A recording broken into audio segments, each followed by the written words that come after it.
Shalom saudara-saudaraku terkasih, dalam nama Tuhan Yesus Kristus, kemuliaan bagi Tuhan. Kita masih diberikan kesempatan untuk berdoa dalam program 100 hari berdoa, memasuki minggu ke-10 tanggal 29 Mei 2020, hari ke-64. Tema yang sangat luar biasa yang akan mengubahkan hidup kita, yaitu keindahan dalam kehancuran hati.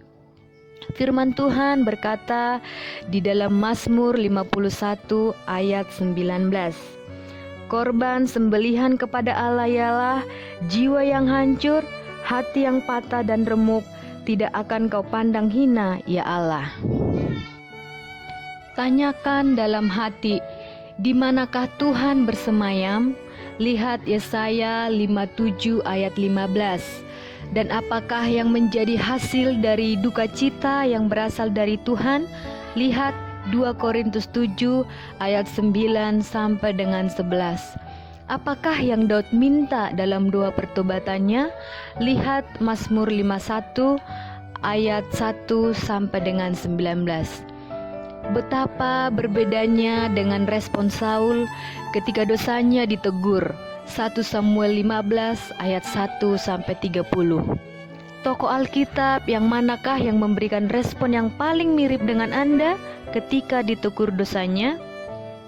Apakah tokoh yang selalu ingin membela dirinya sendiri untuk dapat tetap dihormati orang lain, atau tokoh yang mengakui dosanya secara terbuka dengan hati yang hancur dan pertobatan yang tulus?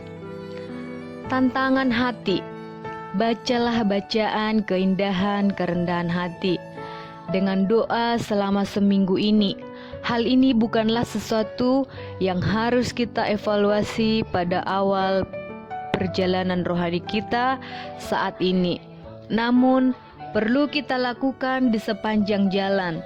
Sementara Anda melakukan tantangan hati ini, tanyakan kepada Tuhan, apakah ada kesombongan di dalam hidup yang Anda harus serahkan, atau orang tertentu di dalam lingkaran pengaruh Anda seperti keluarga, teman, rekan kerja yang perlu Anda datangi untuk meminta pengampunan.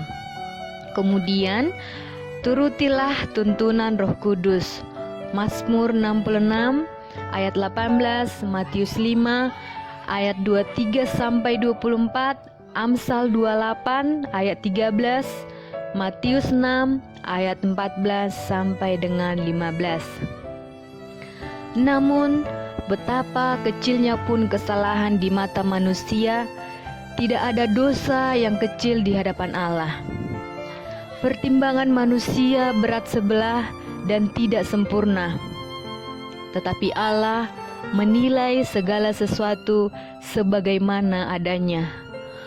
Pemabuk dikecam dan dikatakan bahwa dosanya akan menyebabkan dia kehilangan surga, sementara kesombongan, sifat mementingkan diri sendiri, dan ketamakan dibiarkan tanpa ditegur. Padahal dosa-dosa yang ini secara khusus menyerang Allah, karena dosa-dosa ini bertentangan dengan kebajikan karakternya, berlawanan dengan kasih yang tidak mementingkan diri sendiri, yang merupakan inti atmosfer dari alam semesta yang tidak jatuh dalam dosa. Mereka yang jatuh ke dalam dosa-dosa yang lebih besar mungkin dipenuhi rasa malu, tidak berharga, dan merasakan kebutuhan akan rahmat Kristus. Tetapi kesombongan tidak merasakan kebutuhan itu, sehingga mereka menutup hati terhadap Kristus dan berkat-berkat kekal yang Dia ingin berikan. Laporan kabar baik dari kesaksian Merlin. Kami memuji Tuhan karena selama 100 hari berdoa untuk pandemi ini, Tuhan telah memberikan keamanan pekerjaan, makanan, dan tempat tinggal. Tuhan juga telah meyakinkan kami untuk keluar dari kota dan tinggal di pedesaan. Sebagai tambahan, Tuhan telah membuka peluang buat saya untuk bersaksi kepada komunitas umat Muslim. Kesaksian Moses, terima kasih telah mendoakan kami. Tuhan telah mendengarkan doa kalian semua, sangat-sangat luar biasa.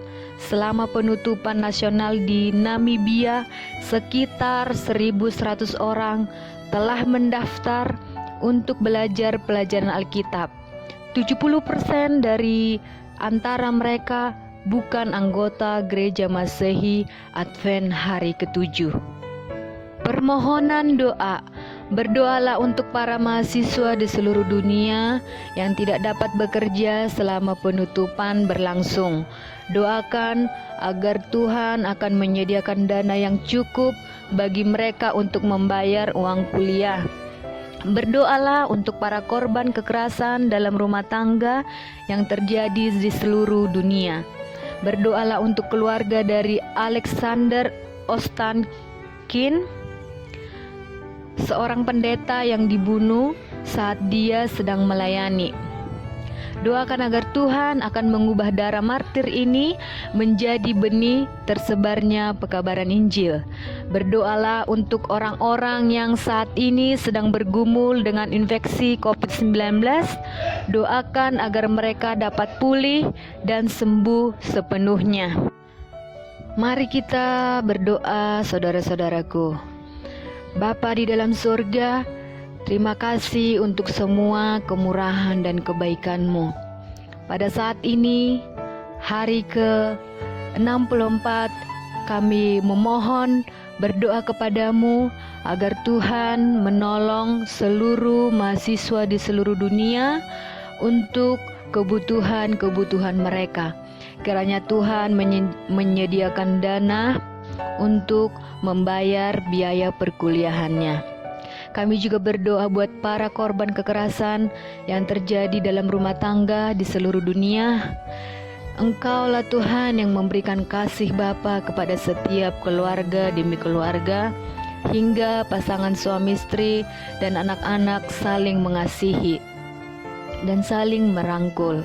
Kami juga berdoa Bapa di dalam sorga, khususnya untuk keluarga dari Alexander Ostankin, seorang pendeta yang telah dibunuh yang sedang melakukan pelayanannya.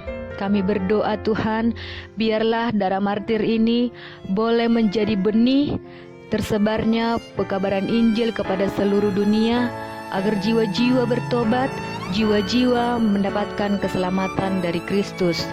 Kami juga berdoa untuk orang-orang yang saat ini sedang bergumul dengan infeksi COVID-19. Tuhanlah yang menjamah, memberikan kekuatan dan menyembuhkan seluruh mereka yang sudah terinfeksi. Tuhan yang membersihkan paru-paru mereka yang telah dijangkit oleh virus ini. Terima kasih Bapa. Ampuni seluruh dosa-dosa kami agar kami layak dan berkenan datang kepadamu. Dalam nama Tuhan Yesus Kristus kami berdoa dan mengucap syukur. Amin. Demikianlah renungan atau program 100 hari berdoa kita. Tetap berdoa saudaraku, tetaplah menjaga kesehatan, tetaplah bertumbuh dalam iman dan berpengharapan teguh kepada Kristus, tetaplah bersukacita. Tuhan Yesus memberkati. Amin.